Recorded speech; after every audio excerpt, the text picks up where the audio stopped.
Death or alive লেখিকা প্রিয়াঙ্কা হাওলাদার পর্ব 6। চারদিক নিস্তব্ধ, নিঃশব্দ, একটা অন্ধকার রুম যেখানে আলো বলতে কিছু নেই, শুধু বাতাসে জমাট বাঁধা ভয়ের গন্ধ আর দূরের কোথাও থেকে ভেসে আসা একটানা ছাদের ফোঁটা ফোঁটা পড়ার শব্দ। রুমের মাঝখানে চেয়ারে বসে বাঁধা এক মেয়ে, ইয়ানা। তার চোখে ভয় বিস্ফোরিত, হাত পা শক্ত করে বাঁধা, মুখ থমকে আছে আতঙ্কে। সে কাঁপছে, ঠোঁট শুকিয়ে গেছে, আর তার সামনে দাঁড়িয়ে আছে এক রূপহীন ছায়ার মতো পুরুষ, ওয়াসফান।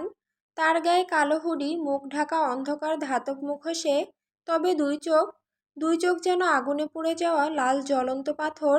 চুলগুলো তার মুখের উপর ঝুলে, একটাও শব্দ না করে সে কেবল তাকিয়ে আছে ইনায়ার দিকে। তার ঠান্ডা তীক্ষ্ণ কণ্ঠ রুমের নিস্তব্ধতা চিরে ফেলে। এরপর সে গম্ভীর গলায় বলে ওঠে, তোমাকে আমি একটাই চান্স দিচ্ছি মানবকন্যা, সত্যিটা বলো, আমার ভাই জাইম কোথায়? না বললে তোমার মৃত্যুর আগে নিজেই তোমায় চিনতে পারবে না। ইনায়ার গলাটা শুকিয়ে আসে, সে বুঝে গেছে এই লোকটা মানুষ, তবে এত অদ্ভুত কেন, আর তাকে মানবকন্যা নামে কেন ডাকছে। তার কণ্ঠ, তার উপস্থিতি, চোখ, সবকিছু অমানবিক, কিন্তু সে একই সাথে অনুভব করে এই পুরুষটি জাইমকে ভাই বলেছে। তাহলে কি জাইমের ভাই এই লোকটা? ভয়ে গলা কাপা গলায় ইয়ানা ফিসফিস করে, সে এখানে এসেছিল বাংলাদেশের মানুষের জীবন, তাদের কালচার বুঝতে। সে বলেছিল তার রিসার্চ দরকার, বাংলাদেশের প্রকৃতি, মানুষের সম্পর্কে জানার ইচ্ছে ছিল। তাই আমি ওকে মধুপুরগড়ে যেতে বলেছিলাম। ওখানে এসে গিয়েছিল, আমি তার সঙ্গে যেতে পারিনি, আমার এখানে কিছু কাজ ছিল। তবে আমি খুঁজেছি তাকে, কল করেছি, কিন্তু সে যাওয়ার পর না কল ধরেছে আর না কল ব্যাক করেছে। গ্রামের সাইড হয়তো নেটওয়ার্ক ইস্যু, তাই ফোন করতে পারছে না। ওয়াসফান ধীরে ধীরে ইয়ানার দিকে এগিয়ে যায়, তার কাঁপতে থাকা কপালের উপর হাত রাখে। চোখ দুটো মুহূর্তে রূপ নেয় সোনালি আগুনে। এক ঝলকে সে দেখে ফেলে ইয়ানার মনের স্মৃতি। তার চোখ লালচে হয়ে উঠলেও সে নিজেকে সংবরণ করে। এক হাত ইশারা করে বলে, আইরাক, ওকে ছেড়ে দাও, মানুষ হলেও মিথ্যে বলেনি। আইরাক নীরবে এগিয়ে এসে ইয়ানার বাঁধন খুলে দেয়। ওয়াসফান আর কিছু না বলেই ঘুরে দাঁড়ায়। তার চোখে এখন লক্ষ্য স্থির, মধুপুর গড়। সেখানে হয়তো লুকিয়ে আছে সত্যের আগুন বা ধ্বংসের সূত্রপাত। ওয়াসফান নিজের থামা গর্জনের মতো গলায় বলে ওঠে, আইরাক, মধুপুর গড়ে যাও, এমন এক জায়গা খুঁজে বের করো যেখানে মানুষ নেই, বা থাকলেও খুব কম। 1 ঘন্টার মধ্যে সব রেডি চাই, আমি তখনই বের হব। আয়রাক কোনো কথা না বলে মাথা ঝুঁকিয়ে বেরিয়ে যায়। তার কালো ছায়াময় দেহ ধীরে ধীরে মিলিয়ে যায় অন্ধকারে। 1 ঘন্টা পর অন্ধকার ঘরে আবার আগমন হয় আয়রাকের। সে হাঁপাতে হাঁপাতে সামনে দাঁড়ায়, কিন্তু মুখে একরাশ গর্ব। বাদশা, আমি জায়গা খুঁজে পেয়েছি। মধুপুর গড়, যেখানে বিস্তীর্ণ জঙ্গল, চারপাশে কেবল গাছ আর নীরবতা। দিনের আলো সেই গাঢ় জঙ্গল ভেদ করে ভেতরে খুব কম ঢোকে। আর সেখানে একটা পুরনো ব্রিটিশ আমলের বাংলো আছে। বাইরে থেকে সেটাকে দেখতে ভয়ঙ্কর, ভুতুড়ে মনে হয়। লোকজন তো দূরের কথা, গ্রামের মানুষ ওখানে পা রাখতেও চায় না। কিন্তু ভেতরে আমি সেটাকে আপনার জন্য একটা রাজপ্রাসাদের রূপ দিয়েছি। ঝাড়বাতি, কালো মার্বেলের ফ্লোর, অন্ধকারে জলজলে আলো। আপনার জন্য যথেষ্ট ছায়া আর শক্তিশালী রক্ষা কবচও স্থাপন করেছি। বাইরের অবস্থা ঠিক রেখে দিয়েছি, যেন মানুষ সন্দেহ না করে। আপনি এখনই রওনা হতে পারেন বাদশা। ওয়াসফান ধীরে মাথা ঝাঁকায়, চোখ দুটো তপ্ত সোনালি আভায় দীপ্ত হতে থাকে। তার পিঠ থেকে আবার বেরিয়ে আসে সেই বিশাল কালো ডানা। চারিদিকে ছড়িয়ে পড়ে এক শীতল আগুনের দহন। হাওয়ায় ভারী হয়ে ওঠে, আকাশের মেঘ থেমে যায়। চলো আইরাক, আমরা এবার শুরু করব আমাদের খোঁজ, এবং ধ্বংস যদি প্রয়োজন পড়ে। এরপর তারা দুজনই উড়ে যায়, চাঁদের নিচে এক মৃত ছায়ার ছায়া হয়ে, মধুপুরগড়, বাংলার এক গভীর জঙ্গলের দিকে, যেখানে অপেক্ষা করছে এক রহস্য, হয়তো জাইমের সংকেত। সুন্দর সকালে ঘুম ভাঙে অর্ষার।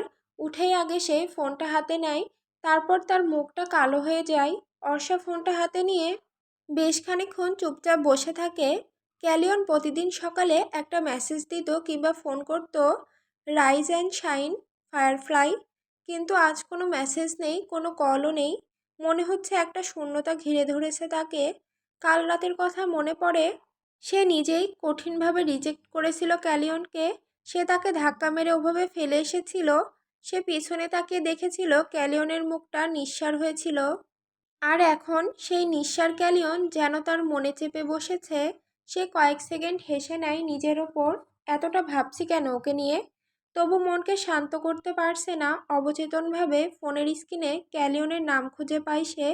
চোখ বুজে ডায়াল করে ফেলে ক্যালিয়নের নাম্বারে। কোনো সাড়া নেই, রিং বাজছে। তারপর, the number you are trying to reach is unavailable at the moment. Phone কেটে যায়। অর্ষার মুখ থমথমে হয়ে যায়। কিছু একটা গিলে ফেলার মতো লাগে গলায়। সে বিড়বিড় করে, ক্যালিয়ন, তুমি কি রাগ করেছো, নাকি দূরে চলে গেলে চিরতরে? তার বুকের ভেতর অদ্ভুত একটা গুমোট অনুভূতি জমে ওঠে। সে উঠে জানালার পাশে এসে দাঁড়ায়। রোদ পড়ছে, কিন্তু তার মনটা অন্ধকারে ডুবে যাচ্ছে। তারপর সে ভাবে, আমার কি সত্যি ওকে হারাতে খারাপ লাগবে? একটু থেমে মনে মনে উত্তর আসে, হয়তো আমি এতটা নিঃসঙ্গ হয়ে পড়েছি যে একজন অদ্ভুত মানুষকেও আপন ভাবতে শিখে গেছি। এরপর ভাবে, আমি কি সব ভাবছি? এসব কিছুই না। এত কম সময়ে কি কাউকে আপন ভাবা যায়? হয়তো সে আমার ভালো বন্ধু হয়ে উঠেছে, তাই একটু বেশি মিস করছি। অর্ষার ভাবনার মাঝেই পেছন থেকে হঠাৎ মায়ের ডাক, অর্ষা। সে চমকে পেছন ঘুরে দাঁড়ায়। মা কপালে হাত রেখে বলে, কি হয়েছে তোর? আসার পর থেকেই টিং টিং করে এদিক ওদিক ঘুরে বেড়াচ্ছিস। এরপর বলবি আবার চলে যাবি। আমাদের তো একটু টাইমই দিস না। চোখে মায়ের হালকা অভিমানের ছায়া।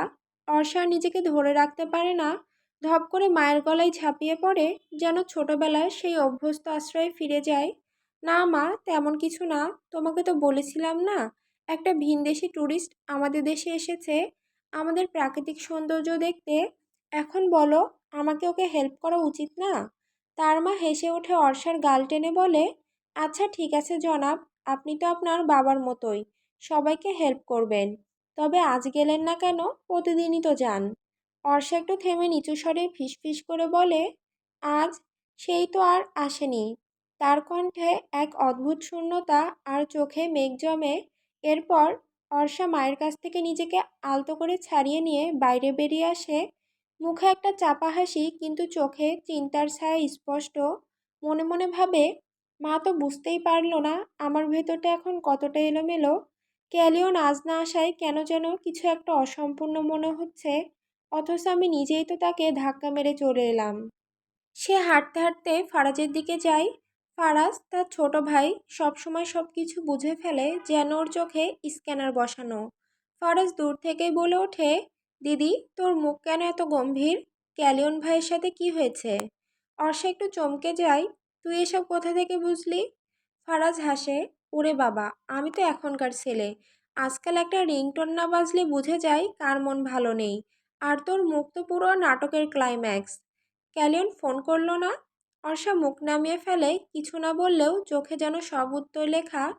ফারাজ এবার একটু সিরিয়াস হয়ে বলে, দিদি, তুই কি ওকে পছন্দ করে ফেলেছিস?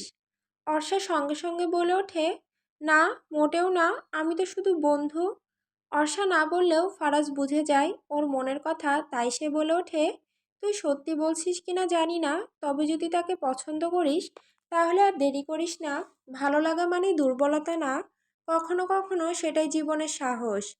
অর্ষা চুপচাপ দাঁড়িয়ে থাকে, মনটা একটু একটু করে স্বচ্ছ হচ্ছে।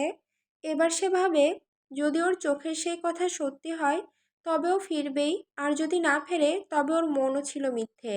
তারপর সে ফারাজকে বলে, চল একসাথে লাঞ্চ করি, কিন্তু আগে আমি একবার বাইরে যাচ্ছি, একটু হেঁটে আসি। মধুপুর গড়ে সেই পুরনো বাংলোর ভিতরে গভীর নিস্তব্ধতা। ছায়াভেদ করে আলতো করে সূর্যের আলো ভিতরে পড়তে শুরু করেছে, কিন্তু ভেতরের অন্ধকার ঘর সেই আলোকে স্পর্শ করতে দেয় না। রাজকক্ষের মাঝখানে কালো রেশমে মোড়া এক বিশাল ছায়াচ্ছন্ন শয়নচৌকি। সেখানে নিঃশব্দে শুয়ে আছে ওয়াসফান। তার মুখে অদ্ভুত এক ক্লান্তি, চোখ দুটো বন্ধ, কিন্তু ভুরু কুঁচকে আছে। মনে হচ্ছে ঘুমের মাঝেও সে যুদ্ধ করছে। রাতের ধ্বংসযজ্ঞের পরে এই প্রথম বিশ্রাম।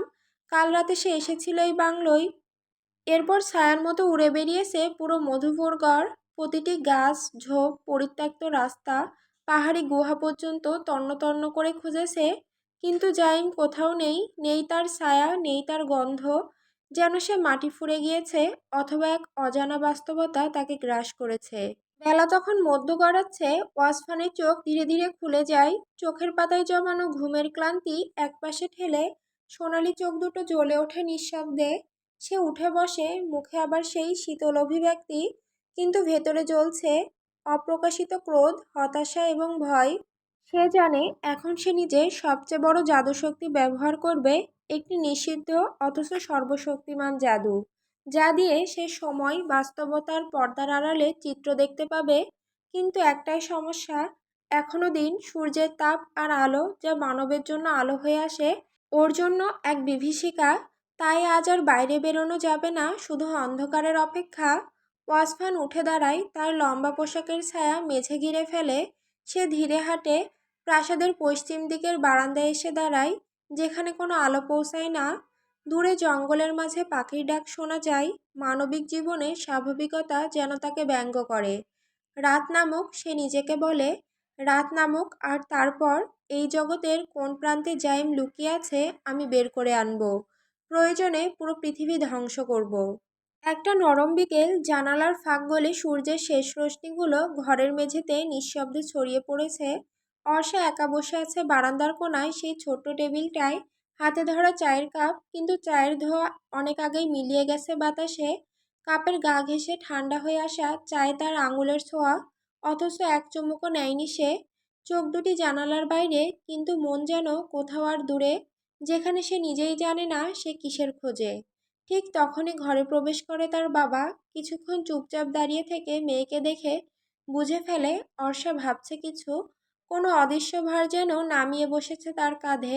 বাবা এগিয়ে এসে মেয়ের মাথায় হাত বুলিয়ে দিয়ে মৃদু স্বরে বলে, "কি রে মা, এত মন খারাপ কিসের? বুঝেছি আমি, তোর তো এবার ফেরার সময় হয়েছে না? এইবার তোদের নাকি 1 বছরের জন্য একদম ক্যাম্পে যেতে হবে, ডাক্তারি কাজের জন্য।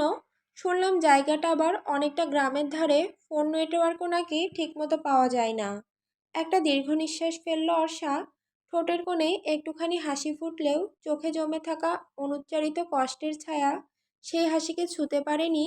বাবার কণ্ঠে আবারও মমতা ঝরে পড়ে, "এজন্যই মন খারাপ, তাই না মা?" অর্ষা চুপচাপ থাকে, চায়ের কাপটা দুহাতে আঁকড়ে ধরে, যেন সেই কাপেই জমে আছে তার না বলা সমস্ত অনুভূতি। এরপর তার বাবা স্নেহ ভরে তার মাথায় হাত বুলিয়ে দিয়ে মৃদু হাসিতে বললেন, "যা মা, একবার ঘুরে আয় মীরাদের বাড়ি থেকে, তোর মনটা ভালো হয়ে যাবে। আর ওই যে ট্যুরিস্ট ছেলেটা তুই তোকে গাইড করছিলি, সে কি আজ আসেনি?" অর্ষা মাথা নাড়িয়ে শান্ত গলায় বলল, "না বাবা, তার আজ নাকি কিছু কাজ ছিল, তাই আসেনি।" তার বাবা একটু ভেবে বললেন, "ও আচ্ছা।" তারপর তিনি ধীরে ধীরে বেরিয়ে গেলেন ঘর থেকে। ঘরে একা বসে অর্ষা নিজেকে শক্ত করে ধরে বলল, "আর না, আর মন খারাপ করে বসে থাকবো না আমি। যদি সত্যি আমার প্রতি তার এতটুকু অনুভব থাকতো, তাহলে আজ এভাবে আমাকে ইগনোর করতো না। সারাদিনে একটা বড় ফিরে তাকায়নি, একটা কথাও বলেনি। আমি জানি আমি এখন তাকে পছন্দ করি, এটা আমার মন আমাকে বুঝিয়ে দিয়েছে। কিন্তু যদি আজ সে একবারও ফোন না করে, এরপর যদি আর খোঁজ না নেয়, তাহলে আমি ওর কথা ভাবা একদম বন্ধ করে দেব।" অর্ষা উঠে দাঁড়ালো, চোখে একরাশ ধীরতা, নিজেকে বুঝিয়ে গালে হালকা হাসি এঁকে নিয়ে বেরিয়ে পড়ল মীরাদের বাড়ির উদ্দেশ্যে। তার পায়ের ছাপ যেন বাতাসে মিশে গিয়ে বলে দিচ্ছিল, তবে এই পছন্দটা কি শুধুই পছন্দে আটকে থাকবে, নাকি ভালোবাসা হয়ে উঠবে। সন্ধ্যার পর রাত ধীরে ধীরে নেমে এসেছে। আকাশে ঝুলছে এক টুকরো রূপালি চাঁদ। চারিদিক নিস্তব্ধ, গাঢ় সবুজ জঙ্গলের ফাঁকে ফাঁকে কুয়াশা জমে উঠেছে। পাতা ঝরার শব্দও যেন এই নিঃশব্দ রাতে সুরে মিশে গেছে। আকাশের তারারা যেন আজ ক্যালিয়নের মনের মতোই অস্থির, জ্বলে আর নিভে যায়। এক টুকরো পাথরের উপর বসে ক্যালিয়ন অপলক চেয়ে আছে অন্ধকারের দিকে, চোখে গভীর চিন্তা। আজ সারাদিন ইচ্ছে করে আমি অর্ষাকে জ্বালিয়েছি। হালকা ঠোঁট চেপে ধরে ক্যালিয়ন মনে মনে বলে, ইচ্ছে করে ফোন ধরিনি, বারবার কল দিয়েছে, একটা কথাও বলিনি আজ নিজে থেকে। কিন্তু তার চোখে আছে এক শান্তি, কারণ সে জেনে গেছে অর্ষাও তাকে পছন্দ করে। সে আজ সারাদিন ছিল অর্ষার আশেপাশেই, ছায়ের মতো। দূর থেকে দেখেছে, হেঁটে গেছে তার পেছন পেছন। অর্ষা হাসলে তার বুক কেঁপেছে, আর যখন চুপচাপ ছিল তার চোখ ভিজে উঠেছে। আমি জানি ও আমায় চাই, শুধু বোঝাই না। আর এইটুকু বোঝার জন্যই আজ সারাদিন এত দূরে দূরে থাকা। একটা দীর্ঘশ্বাস ফেলে সে দাঁড়িয়ে পড়ে। আর নয়, এবার দেখা করতে হবে ওর সাথে।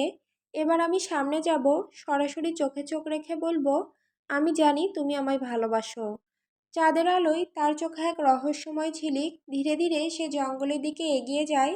হঠাৎ ফুস করে এক তীব্র বাতাস ছুঁয়ে আসে। ক্যালিওনের শরীর রূপ নিতে শুরু করে। চামড়ার পশম গজায়, দেহ লম্বা আর সবল হয়ে ওঠে, নখ ও দাঁত তীক্ষ্ণ হয়।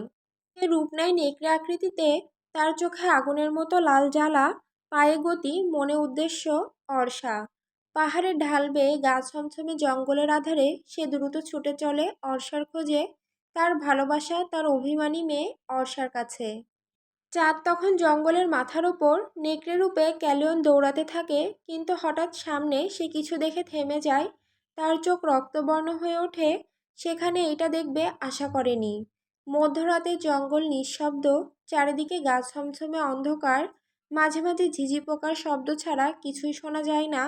প্রাসাদের অদূরে গভীর জঙ্গলে ঠিক কেন্দ্রে এক খোলা জায়গায় দাঁড়িয়ে আছে ওয়াসফান। তার চোখ দুটো এখন আগুনের মতো জ্বলছে। দুই হাতে ছড়িয়ে পড়েছে এক ধোঁয়াশা ধরনের জাদু বলয়, যার চারপাশে গাছপালা কাঁপছে, মাটি কেঁপে উঠছে।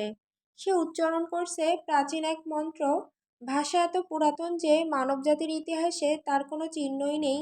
চারপাশের বাতাস ঘন হতে থাকে, আর তার শরীরের ভেতর থেকে যেন জীবন শক্তি বের হতে থাকে। ওয়াসফানের হাঁটু কেঁপে ওঠে, তার গা বেয়ে ঘাম পড়তে থাকে, কিন্তু সে থামে না। দেখাও, আমাকে দেখাও কোথায় আমার ভাই। ওয়াসফান ফিসফিস করে বলে। হঠাৎ তার চোখ সামনে খুলে যায় এক পর্দা। সেখানে সে দেখতে পায় এক বিশাল গুহার মতো জায়গা। আলো ছায়ার ভেতর দাঁড়িয়ে আছে জাইম। তার সামনে এক রহস্যময় ছায়ামূর্তি। ওয়াসফান তৎক্ষণাৎ বুঝে যায় জাইম কোথায় আছে আর তার সাথে কি হয়েছে। জাদু থেমে যায়। ওয়াসফান কিছুটা হেঁচকি খেয়ে মাটিতে বসে পড়ে। তার শ্বাস ভারী, কপালে ঘাম, শরীর নিস্তেজ। এই মানুষের পৃথিবীতে এমন শক্তি ব্যবহার করায় তার শরীর সইতে পারছে না, কিন্তু মুখে একরাশ নিষ্ঠুর হাসি। আমি আসছি জাইম, তোকে ফিরে নেব নিজের মতো করে। ঠিক তখনই তার পেছনে হালকা একটা শব্দ। ওয়াসফান ধীরে ধীরে পিছনে ফিরে তাকায়। জঙ্গলের গাঢ় ছায়ার মধ্যে দাঁড়িয়ে আছে এক বিশাল নেকড়ে। রূপ যেন অস্বাভাবিক, চোখ দুটি ঝলসে উঠছে। তার শরীর কাঁপে না, নিঃশব্দ দাঁড়িয়ে আছে। কিন্তু স্পষ্ট বোঝা যায় এ কোনো সাধারণ জন্তু নয়। ওয়াসফানের চোখ এক মিনিটেই ছোট হয়ে আসে। সে ফিসফিস করে বলে, তুই